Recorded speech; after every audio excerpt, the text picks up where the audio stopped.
অভিষেক বন্দ্যোপাধ্যায়ের মতো অভিষেক বন্দ্যোপাধ্যায়ের সাগরেদ দেবরাজ চক্রবর্তী, তার উপরেও একের পর এক অভিযোগ, আর সেই অভিযোগ এখন পাহাড় প্রমাণ হয়ে গিয়েছে।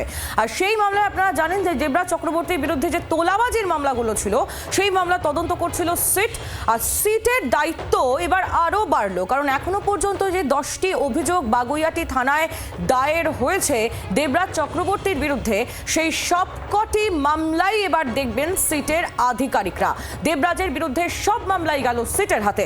প্রয়োজনে সিটের সদস্য সংখ্যা বাড়ানো হতে পারে বলেও খবর পাওয়া যাচ্ছে।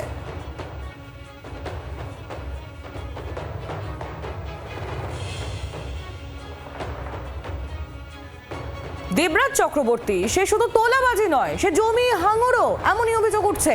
দমদমের জয়পুরে সরকারি স্কুল বন্ধ করে খেলা ঘর নামে একটি টেনিস মাঠ তৈরির অভিযোগ তার বিরুদ্ধে।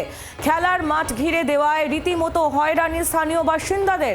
তৃণমূল জমানায় তারা বিধায়কের কাছে অভিযোগ করেছিলেন, কিন্তু কোনো লাভ হয়নি। বিজেপি বিধায়ক তরুণজ্যোতি তিওয়ারির কাছে এবার নালিশ করছেন বাসিন্দারা। সৌমেন ভট্টাচার্য আমাদের প্রতিনিধি, আরো বিস্তারিত আমাদের জানাবেন। সৌমেন, কি অভিযোগ স্থানীয় বাসিন্দাদের বিধায়ক তরুণজ্যোতি তিওয়ারির কাছে? দেখো, আজ সকালবেলা দমদম জয়পুরে একটি প্রোগ্রামে রাজারহাট গোপালপুরের বিধায়ক তরুণজ্যোতি তিওয়ারি সেখানে অনুষ্ঠানে উপস্থিত যখন হয়, সেই সময় কিন্তু জয়পুরের বাসিন্দারা তার কাছে একটি অভিযোগ নিয়ে আসেন।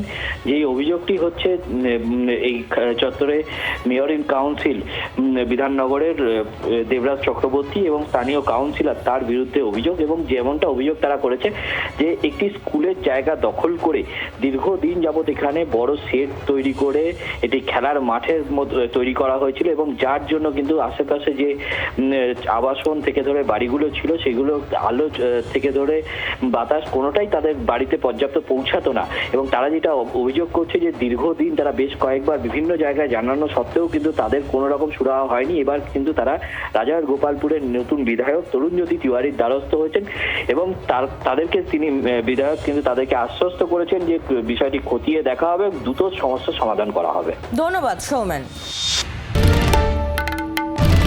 বাংলার আওয়াজ, বাঙালির আবেগ, জি 24 ঘন্টা।